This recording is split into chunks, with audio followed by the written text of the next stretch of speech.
Hi, I'm Dr. Bertice Berry, and I need to tell you this story.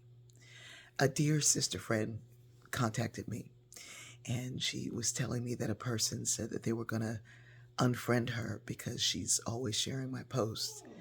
And even the dogs are in this.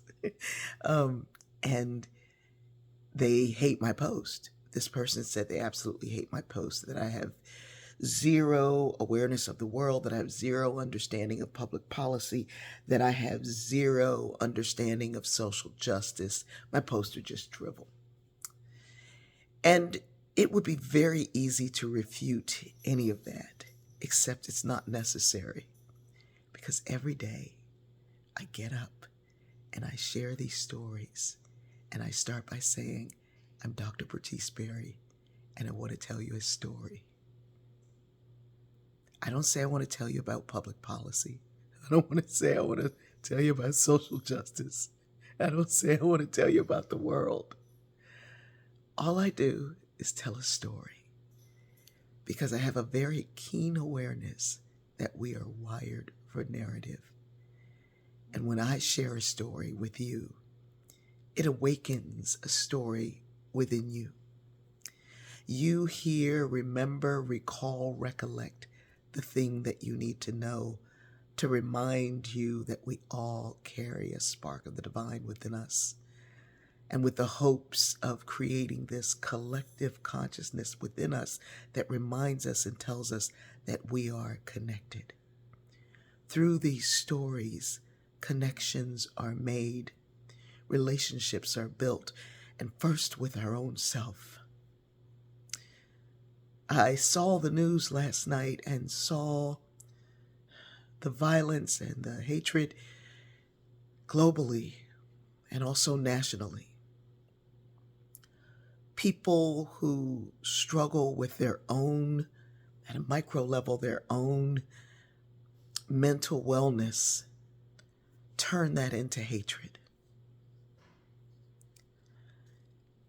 And folks at a more macro level use their greed and desire and hatred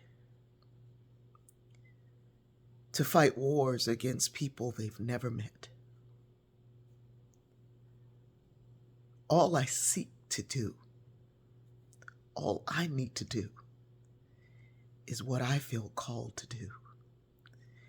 And what if we each did what we were called to do to make our world, the world within which we live, a better place? What if we ignored the naysayers who literally criticize something that you ain't never said you doing to stop you from doing it? What if we all ignored them and did what we were born to do?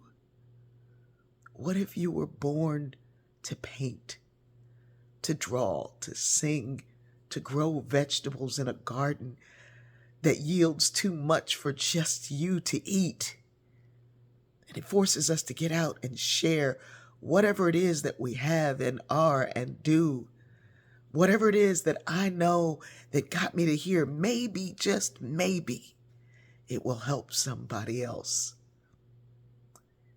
Because hatred, whether you stand on one side of the equation or the other, is still hatred. And ain't nobody got time for that. We don't have time for the ill wills and the refutations and the refusal and the rebuttal and the going back at the attacks. I spoke to a politician yesterday who was inundated with attacks from folks who are throwing pebbles. What if we could stay the course long enough to see that this is the social justice, that this is the policy that the public needs, that this is the connection that we need to hear first to ourselves and then to the world around us? What if we all stayed in our lane long enough to see that it's enough. It's enough. And then hopefully you'll recognize the fact that you are too. I love you, babies. And ain't nobody stopping us now.